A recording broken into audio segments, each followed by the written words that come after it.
안녕하세요. 저는 올해 50대 중반이 된 여자이고 슬아에 딸 4명을 두고 있습니다.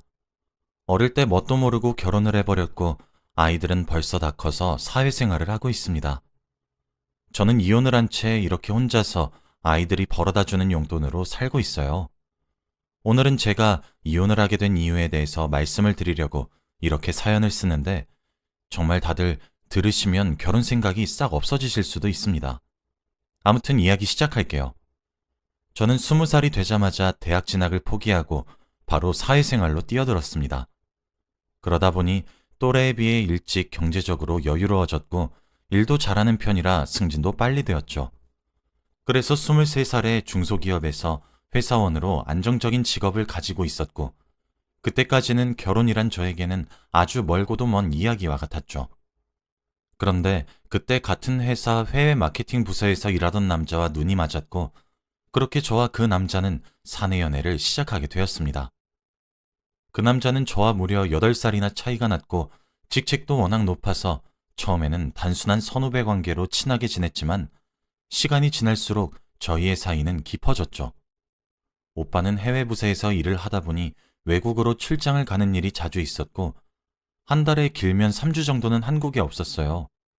사람들은 몸이 멀어지면 마음도 멀어진다고 하지만 저희는 더 볼 수 있는 시간이 줄어들수록 더 애틋해졌죠.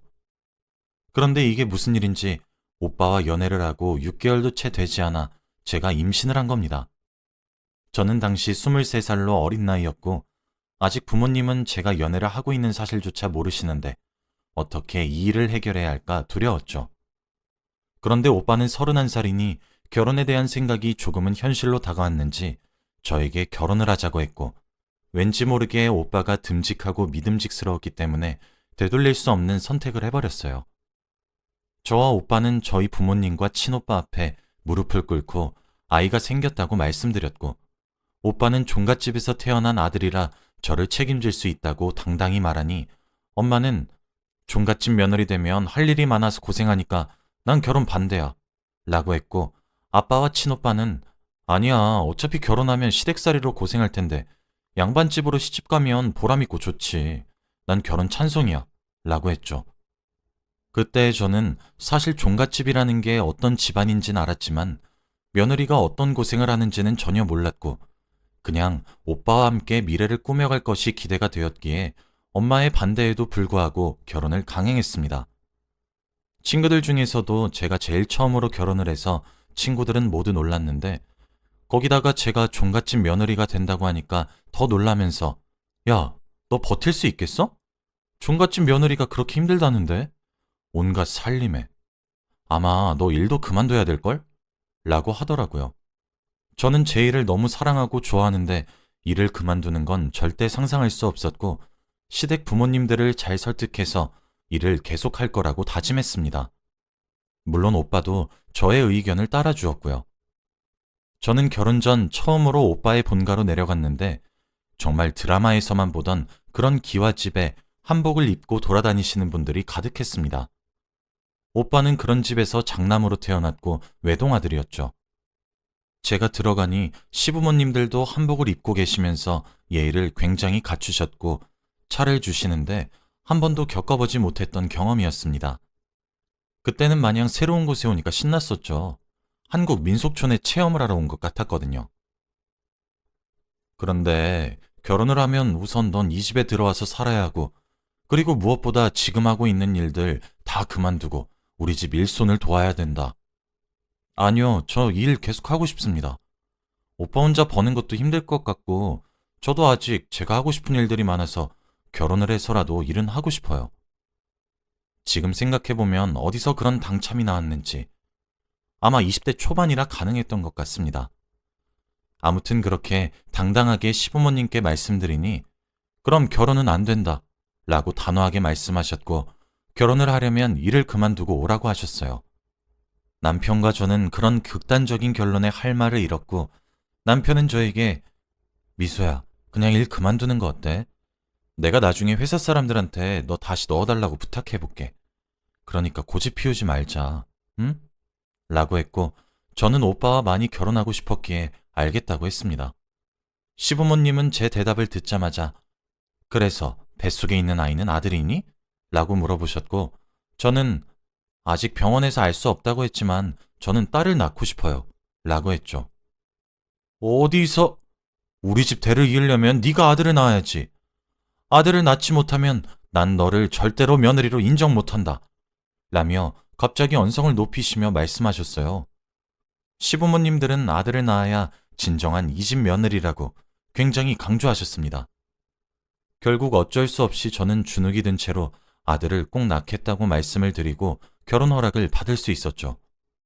저는 임신한 상태라 배가 더 나오기 전에 최대한 빨리 결혼식을 올렸는데 남편 측에 엄청나게 많은 가족분들이 오셨고 결혼식은 정말 인사만 돌리다가 시간이 다 간 것 같습니다. 아무튼 드디어 결혼을 하고 안정적인 가정이 생기니까 굉장히 기분이 좋았고 일도 그만두었으니 편하게 있을 수 있다고 생각했어요. 저는 시댁에서의 첫날에 아침밥을 준비하려고 새벽 6시에 일어났고 그때는 나름 이른 시간이라고 생각했기에 시어머니께 칭찬을 받을 줄 알았죠. 부엌으로 가니 시어머니가 너 왜 이렇게 늦게 와? 이런 일을 내가 해야겠니? 빨리 이것 좀 묻히거라. 라며 저에게 일거리를 주셨고 저는 그날 수십 가지의 나물을 무치면서 아침밥을 차렸습니다. 아침밥을 차리기 위해서는 며느리는 새벽 4시 반에 일어나야 한다더군요.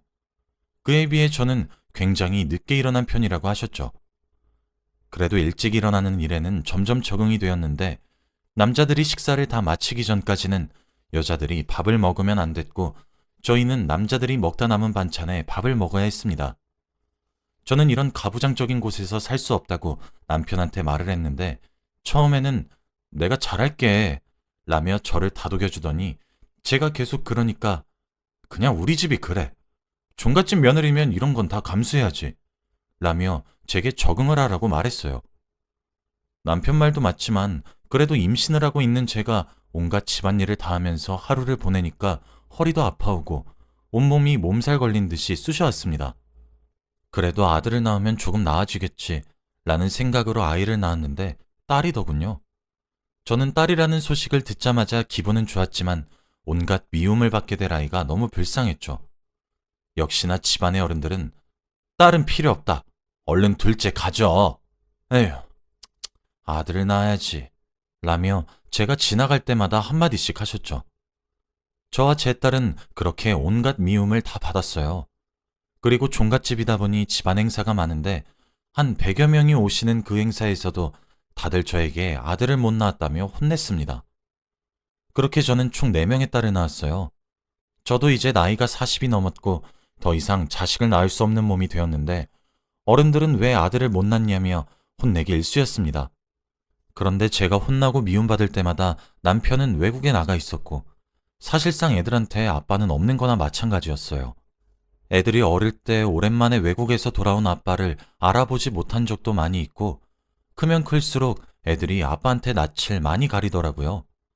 그리고 저희 딸들은 당연히 이 집에서 욕을 많이 먹으면서 자랐습니다. 딸들과 저는 눈칫밥을 먹으면서 살아왔고 하다못해 시부모님은 너희한테 주는 쌀도 아깝다 라고 하시면서 저희는 보리밥만 주셨죠. 그런 모습을 보고도 남편은 저희보다 시부모님이 먼저였는지 한마디도 하지 않더라고요. 저는 그래도 4명의 딸을 사랑했고 아들 1명 낳은 것보다 딸 4명을 낳은 것이 더 좋았어요. 딸들을 다 좋은 대학에 보내면 저를 며느리로 인정해 주시지 않을까 싶어서 애들 교육은 정말 열심히 했어요. 다행히도 딸들은 다 좋은 대학에 들어갔고 전부 다 사자 직업을 가졌습니다. 정말 자랑스러웠고 죽어도 여한이 없다고 생각했는데 그래도 시부모님들은 아들을 원하셨어요. 저를 며느리로 인정해 주지 않으시면서 그저 하녀 취급하셨죠. 그래도 애들이 집을 떠나고 저 혼자 어른들의 욕바지가 되면서 사니까 애들이 편하게 살 수 있겠다는 생각에 마음은 편해졌고 저는 하루에 3시간씩 자면서 집안일을 다 했어요. 종갓집에는 제사를 1년에 20번도 더 지냈는데 그때마다 제사상을 준비하는 사람은 오로지 저뿐이었습니다. 시누이가 4명이나 있는데 다들 타지에 산다면서 저에게 언니 고생하세요. 못 가서 죄송해요. 라고 연락만 하시고 시부모님도 그래 너 멀어서 오느라 힘들 거야. 여긴 걱정하지 말고 푹 쉬렴. 이라고 했죠. 종갓집이라 제사상에 올라가는 음식이 다른 집에 비해 2배는 훨씬 많은데 그 음식들을 매일 만들고 있으니 정말 몸이 성한 날이 없었어요. 매일 밤을 눈물로 베개를 적시면서 보냈습니다. 당연히 그때도 남편은 없었고요. 얼마 뒤 남편이 오랜만에 집으로 왔고 같이 방에 누워 있는데 남편이 저를 봐도 눈 한 번 마주치지 않고 바로 잠에 들더라고요. 저는 오랜만에 봤으니 이야기라도 나눌까 싶었는데 잠을 자버리니까 속상했습니다. 그런데 그때 남편의 휴대폰에서 알림 소리가 들렸고 휴대폰을 열어보니 외국 여자들과 채팅을 나눈 기록들이 가득하더라고요. 제가 지금 누구 때문에 이 집에 들어와서 이런 고생을 하고 있는데 다른 여자와 하하호호 거리는 그 사람에게 화가 치밀어 올랐죠. 그치만 저는 제 욕심 때문에 애들이 아빠 없는 사람으로 키우고 싶지 않았고 남편은 나름 높은 직급이라 딸들이 안 그래도 어깨 피면서 살고 있는데 그 자존심을 뭉개버리고 싶진 않았어요. 가정을 지키자는 생각으로 꾹 참았습니다. 다음날 시부모님이 갑자기 아이고 옆집 숙이네 엄만 손 잘 봤다는데 우리는 손자가 없네. 에휴 새로운 며느리를 드려야 되나.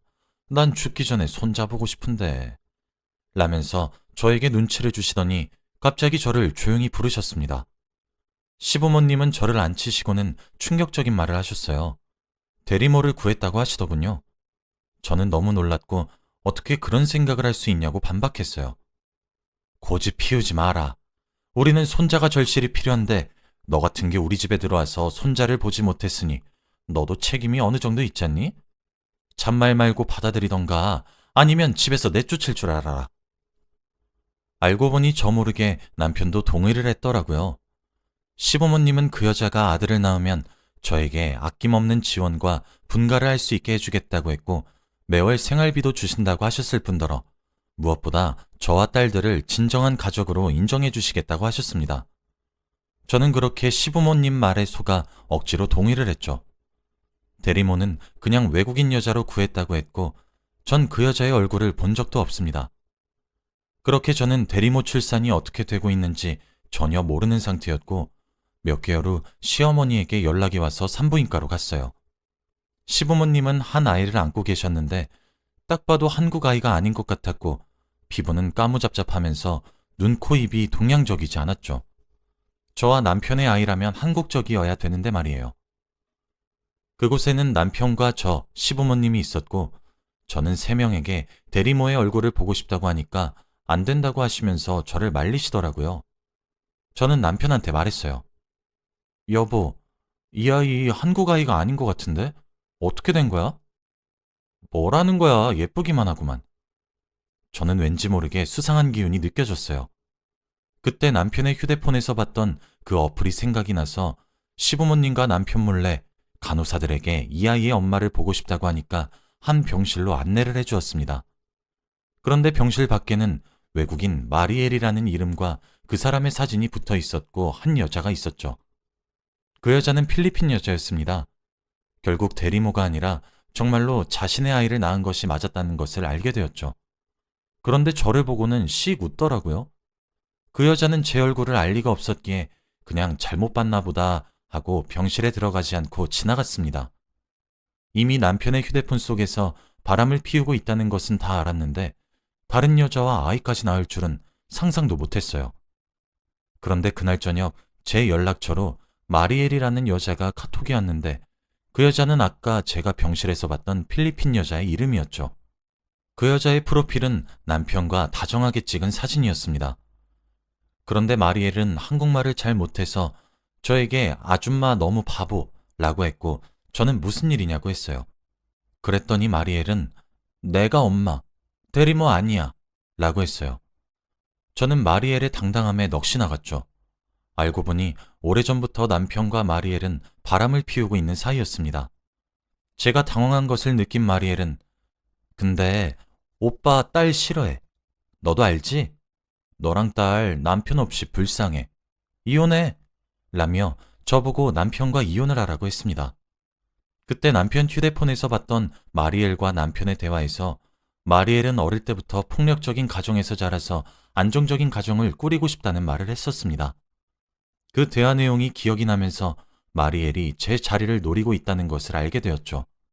마리엘은 안정적인 가정을 가지고 돈도 많이 벌고 싶어 했고 가족들도 많이 얻고 싶어 하는 것 같았습니다. 저는 화도 나지 않았고 오히려 이렇게 카톡으로 증거까지 남겨주니까 소송도 쉬웠죠. 저는 바로 이혼 소송을 진행했고 상간녀 소송도 함께 진행했습니다.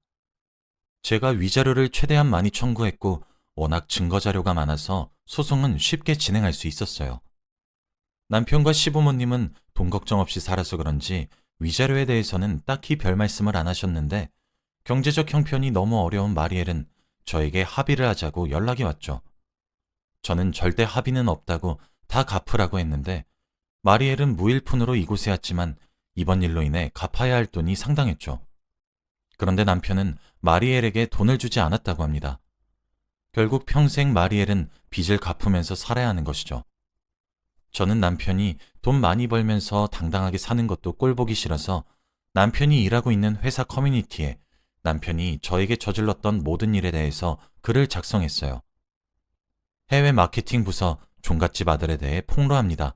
라고 글을 썼는데 회사에는 이미 남편이 종갓집 사람이라고 소문이 자자해서 바로 알아볼 수 있었고 남편은 저에게 명예훼손으로 고소하겠다고 했지만 저는 명예훼손에 적용되는 모든 것을 피해갔기 때문에 저에게 소송을 걸 수도 없었죠.